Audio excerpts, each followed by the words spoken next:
Alléluia. Amen. Ça dit que c'est les gens de moqueurs. Ils se moquent de Dieu. Mais qu'est-ce que Dieu me fera? À moi j'ai ma puissance. Mais qu'est-ce que Dieu me fera? Il ne me fera rien. Mais ça dit qu'il se moque de Dieu. Alors c'est le troisième degré. Comme tu étais déjà dans le péché, le péché a pris du goût. Maintenant tu as pris de retenir même pour commencer à rentrer dans des sectes et dans des choses occultes. Amen. Tu commences à les trouver que c'est un plaisir. Parce que sache que par Satan, quand il t'envoie dans la première dimension, il y a encore d'autres choses. Il va te faire des propositions.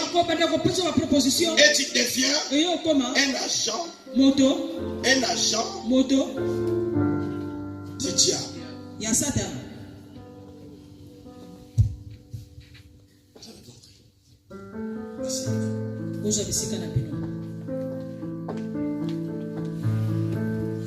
Premier verset de Psaume. Et trois différentes personnes. Le méchant, le pécheur et le moqueur. C'est puissance de Dieu. Alléluia. Jésus-Christ, il a seulement parlé. Lazare était déjà dans le tombeau. Lazare était déjà dans le tombeau. Comme il a la puissance au-dessus de tout. Il a dit, où vous l'avez mis? Ils ont répondu, Lazare est dans le tombeau. Allez enlever la pierre. L'homme il regarde quel visage. Mais Dieu voit le cœur. Dieu voyait Lazare. Les gens ils ont tué. Lazare il sent déjà. Lazare a commis solo. Lazare il sentait déjà. Mais Dieu dit, moi cette odeur, je vais enlever ça. Je vais enlever l'odeur de la mort. L'odeur de la mort. Il est capable. La puissance de Dieu est incomparable. La puissance de Dieu est insondable. La puissance de Dieu est illimitée. C'est pour cela, ne marche pas avec les méchants. Ne s'arrête pas avec les pécheurs. Et ne s'assied pas. C'est-à-dire la troisième dimension. Tu es vraiment assis dans des péchés. Pour sortir, il faut une crise spirituelle, la crise. Vous savez les cris, n'est-ce pas? Qu'on utilise dans les chantiers. Il y a d'autres charges. On ne peut pas les soulever avec les mains. Il faut crier. Il y a d'autres charges qu'on peut prendre avec les chariots électriques. On va les soulever. Les chariots électriques vont les prendre et va les poser en haut. Mais il y a d'autres charges. Il faut attacher des chaînes. Il faut attacher des chaînes. Ça veut dire que je suis en train de dire, il y a la vie de beaucoup de gens. Il faut qu'on attache des chaînes spirituelles. Il faut qu'il y ait la crise spirituelle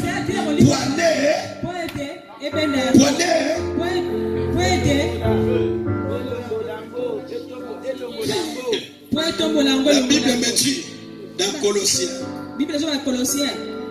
il nous a arrachés. Il nous a arrachés du royaume des ténèbres. Il nous a arrachés. Ça dit les poids qui étaient sur nous. C'est un poids que personne ne peut mettre la main pour t'enlever. Les péchés qui étaient en nous. Alléluia. Amen. C'était un poids. La main de quelqu'un ne pouvait pas te sauver. Il a fallu que la main puissante de Dieu. Il est venu te trouver enraciné dans les mains. Et il te prend. Il t'a arraché. Et t'a transporté dans le royaume de la lumière.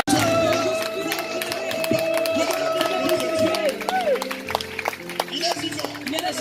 Il est vivant. Mais qui? Mais qui? Mais qui?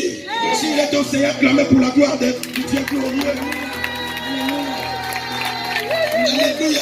Amen. Maintenant, cette personne-là qui a commencé avec les méchants, avec les pécheurs et les moqueurs. Il y a une seule solution. Parce que là, quand tu arrives dans ce stade-là, la mort est près de toi. C'est pourquoi la solution, c'est la repentance. Et Dieu fait grâce à quelqu'un. Il va utiliser quelqu'un qui peut t'inviter un jour pour t'amener là où Dieu est en train de parler. Il va utiliser quelqu'un comme cet évangéliste qui était dans la perdition. Sa maman consultait des cartes et il prédisait les avenirs des gens. Ils étaient dans l'occultisme. Et lui aussi, il servait à côté de sa maman. Parce que selon elle, ils gagnaient leur vie. Et cette personne, il s'est dit, moi ça ne me suffit pas. Je vais chercher encore d'autres puissances. Il a commencé à acheter des livres. Il est rentré en contact avec le monde mystique. Ce monde-là, ils ont proposé des choses. Ils ont dit, tu veux la puissance, on va te donner. Il n'y a aucun souci. On lui dit, regarde ce livre-là que tu as commandé. Maintenant, va là où il y a des lampes. Fixez des lampes. Tu verras, ça va commencer à s'éclater. Et il a commencé. Il est allé de pur en pur. Un jour dans sa chambre, le matin, il se réveille. Je ne sais pas s'il voulait faire des incantations. Il entend une claque. Mbata. Alléluia. Amen. Il est tombé par terre. Parce qu'il était arrivé dans une dimension de commencer à invoquer. Et il montait. Vous comprenez?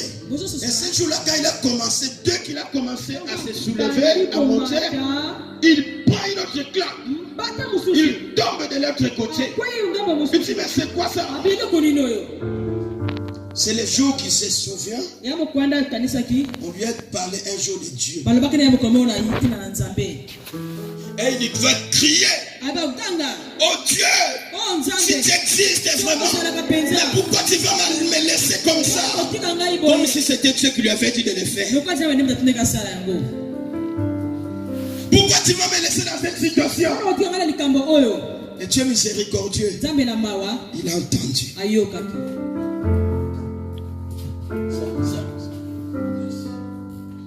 Alléluia. Amen. Dieu, il a entendu.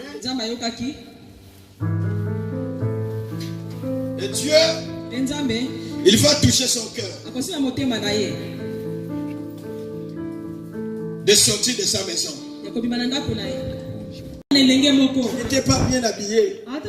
Il y a ceux qui pensent que l'évangile va les trouver dans un bureau. Avec un homme bien cravaté. Mais cet enfant-là, un jeune garçon, il distribuait des tracts. Il va voir les messieurs. Il dit, messieurs, je peux vous parler. La dépression était tellement forte. Il dit, mais qu'est-ce que tu veux me parler? Quand il regarde ce jeune, comment il était habillé, il n'avait pas envie. Mais il dit quand même, oui, vas-y, parle. Le jeune lui dit, je vais t'annoncer que Jésus t'aime. Quoi? Jésus, quel Jésus? Laisse ces choses-là. Le jeune dit, prends quand même ça. Si ça te plaît, viens là où nous on s'est réunis. Il est rentré chez lui, furieux. Il a pris les tracts, il a jeté dans sa maison. Mais il commençait à s'empurer. Il va reprendre les tracts Et il va chercher l'adresse. Dès qu'il est arrivé, il y avait le culte. Il rentre dans le culte. Il regarde tout autour de lui. Il ne connaît personne. Le pasteur prêche. Comme si tu es en train de prêcher. Ça concerne quelqu'un. Comme là je prêche. Ça concerne quelqu'un ici. Ça parle pour quelqu'un ici. Si tu es en train de te parler, parce qu'il t'aime. Et dis, mais c'est qui a raconté ma vie à cet homme? L'homme de Dieu, il prêchait toute sa vie. Ce qu'il fait, ce qui lui arrive. Et l'homme de Dieu prêchait. Là il était furieux. Mais c'est qui lui a raconté mon histoire? Il regarde à gauche, il regarde à droite. Il ne connaît personne. Mais Dieu connaît toutes les choses. Dieu connaît le cœur de tout le monde. Dieu connaît la vie de chaque personne. C'est Dieu qui voit dans les secrets. C'est Dieu qui voyait dans les secrets. Dieu lui a vu. Quand l'homme de Dieu il a fini, il est allé dans son bureau. Il est le premier, il a suivi l'homme de Dieu. Je peux vous parler. Est-ce que je peux parler? Amen. Amen. Je peux vous parler.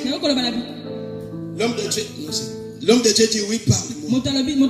C'est qui vous a raconté mon histoire?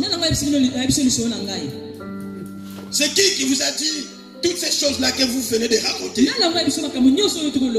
pasteur lui regardait. Pasteur lui dit, je ne te connais pas. C'est le premier jour, la première fois que je te vois. Et le pasteur, Dieu lui donne le discernement. Dis-lui, c'est Dieu qui t'a parlé. Dieu veut changer ta vie. Dieu veut que tu changes. Et il était effondré. Il était effondré en pleurant.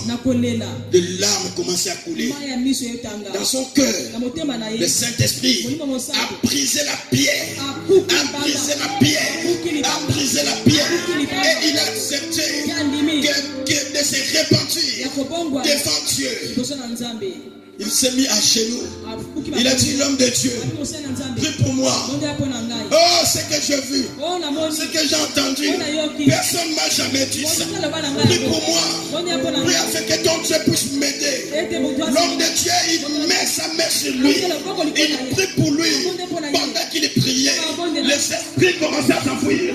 Les esprits commençaient à sortir. Les esprits commençaient à sortir. Et l'homme commence à reprendre la vie.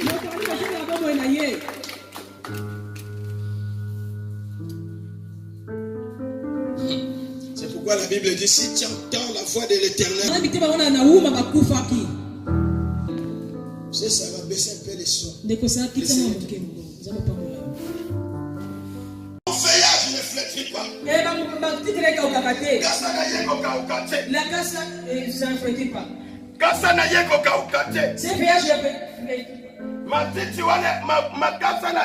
Son feuillage ne flétrit pas. Qu'est-ce qui fait flétrir les feuillages? C'est le soleil, la chaleur, le feu du monde. Le feu du monde. Il y a un feu dans le monde. Même quand le feu viendra, alors le Seigneur il a dit, même quand il traversera dans le feu c'est le problème. Le feu c'est des combats. Le feu c'est les problèmes qui arriveront. Même quand il traversera dans le feu, il ne te consumera pas.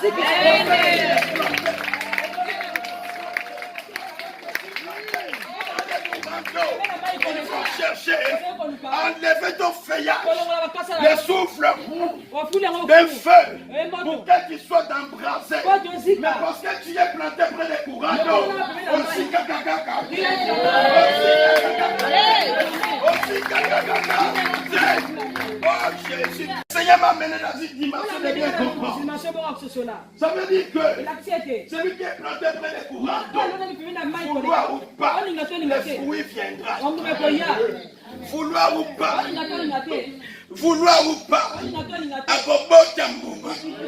vouloir ou pas, il avancera. Vouloir ou pas, il réussira. Vouloir ou pas, il ira de l'avant. Vouloir ou pas, je ne sais pas s'il y a quelqu'un qui me comprend. Vouloir ou pas, il va aller plus loin. Vouloir ou pas, il va réussir. Je suis en train de dire à quelqu'un, parce que tu es planté près des courants d'eau, tu es condamné à aller de l'avant. Tu es condamné à réussir. Tu es condamné à monter. Tu es condamné à être posé. Alléluia.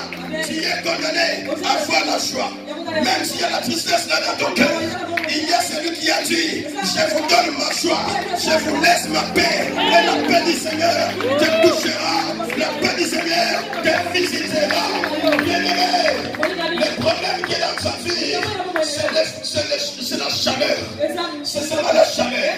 Le Seigneur est en train de dire, si tu es planté près des courants d'eau, cette eau-là c'est quoi? Cette eau-là, c'est là où il y a la présence de Dieu. Quelqu'un qui est planté dans le courant d'eau, c'est l'eau qui l'alimente. L'eau c'est la parole de Dieu. C'est l'eau qui l'alimente. C'est lui qui est du Seigneur, il aime la parole. C'est lui qui est du Seigneur, il aime la prière. C'est lui qui est du Seigneur, il rentre dans les retraites pour aller chercher Dieu, pour rencontrer Dieu. Parce que Dieu, il va lui arroser. Parce que Dieu, il va lui préparer. Parce que Dieu, il va lui arranger. Je suis en train de dire à quelqu'un que le Seigneur, il est seulement en train de t'arranger. Parce qu'il va te mener plus haut. Parce qu'il ira avec toi plus loin. Parce qu'il est Seigneur. Alléluia. Amen. Il est planté près des courants d'eau. Dans saison. Cette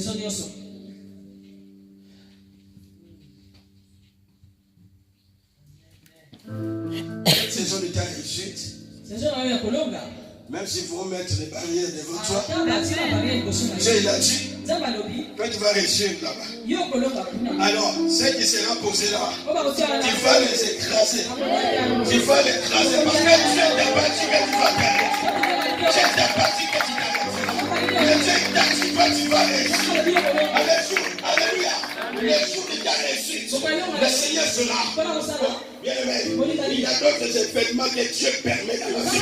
En fait que toi-même tu puisses connaître qu'il y a un Dieu tout-puissant. En fait que tu puisses connaître qu'il y a un Dieu vivant. Et c'est pourquoi moi j'aime ce Dieu. Il est vivant. Il est vivant. Planté près des courants.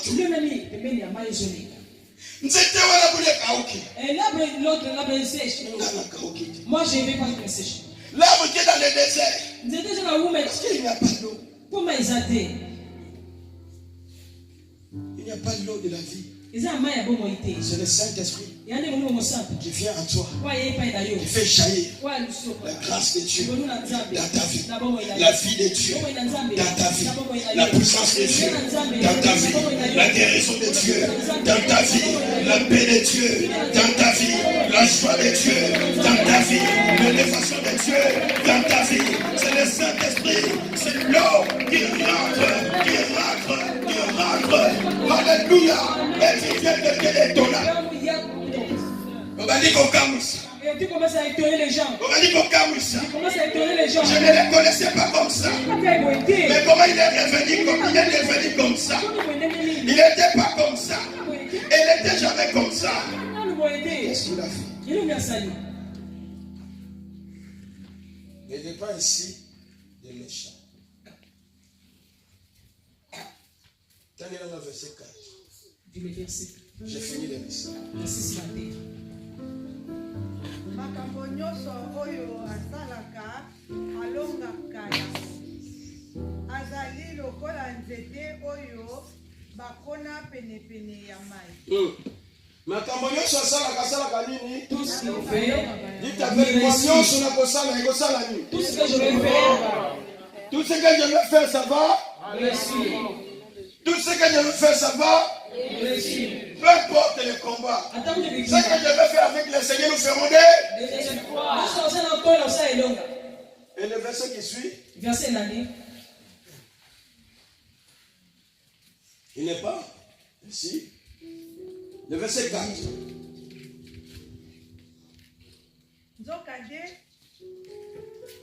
Nzokande ezali bongo te mpona bato ya mabe. Bango bazali lokola matiti oyo Namo bébé. En français. Il n'en est pas ainsi des méchants. Ils sont comme les pailles que le vent dissipe. Que le vent dissipe. Que le vent emporte. Il n'est pas ainsi comme les méchants. Dans un autre psaume, vous pouvez vous asseoir. La Bible dit, n'envie pas les méchants ou les païens pour leur bien. Parce que c'est comme des feuilles. C'est comme voilà, des feuilles. Le matin, c'est vert. Et quand le soleil, quand la chaleur arrive, au milieu du jour, ça flétrit. C'est ce que la Bible dit. Mais ce que Dieu donne à ses enfants, ça monte, ça avance, ça réussit. Il n'est pas ainsi. Les méchants, c'est qu'on vient de dire ces trois catégories. Une personne qui est dans le mal, il ne réussit pas. Pour réussir, il faut revenir à Dieu. Tu dois te repentir. Dieu dit dans son église, vous voulez ma main, vous voulez ma bénédiction,